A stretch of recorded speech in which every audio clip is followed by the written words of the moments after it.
Red collar. Bharat में जितने भी सरकारी कर्मचारी हैं वो सभी रेड कॉलर में आते हैं, क्योंकि लाल शाही का प्रयोग ही सरकारी बजट में खर्च दिखाने के लिए किया जाता है। इसलिए जितने भी सरकारी कर्मचारी हैं उन्हें रेड कॉलर कहते हैं।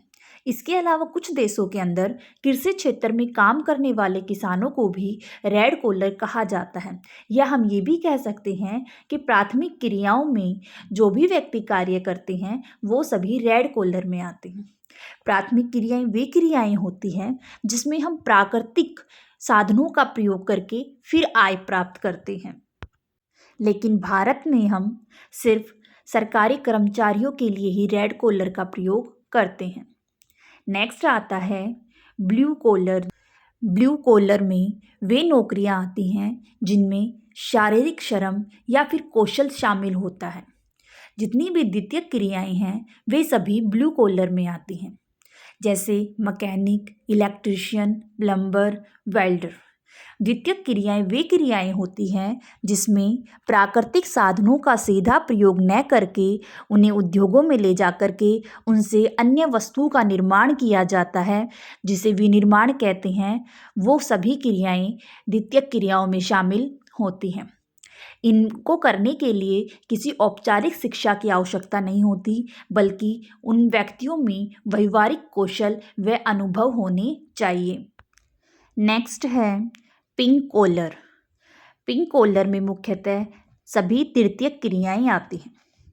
पिंक कॉलर जॉब्स वे जॉब होती हैं जो पारंपरिक रूप से महिलाओं के काम माने जाते हैं, जैसे शिक्षक, नर्स, बच्चों की देखभाल, बेबी सीटर, रिसेप्शनिस्ट व फूल वाला। ये सभी काम महिलाओं के होते हैं, इसलिए जो भी ये काम करता है वे सभी पिंक कॉलर में आते हैं। नेक्स्ट आता है white collar jobs. White collar jobs में वे व्यक्ति आते हैं जो अपने कार्यालय में बैठकर कार्य करते हैं और इन्हें शारीरिक श्रम की बजाय मानसिक कार्य अधिक करना पड़ता है। इसके अलावा इन लोगों में विशिष्ट योग्यता भी होती है। जितनी भी चतुर्थक क्रियाएं हैं वे सभी वाइट कॉलर जॉब्स में आती हैं। चतुर्थक क्रियाएं वे क्रियाएं होती हैं जिसमें अनुसंधान शामिल किए जाते हैं। जब कोई व्यक्ति रिसर्च कार्य करता है, वो चाहे वो किसी भी क्षेत्र में हो, तो वो चतुर्थक क्रियाओं में आता है।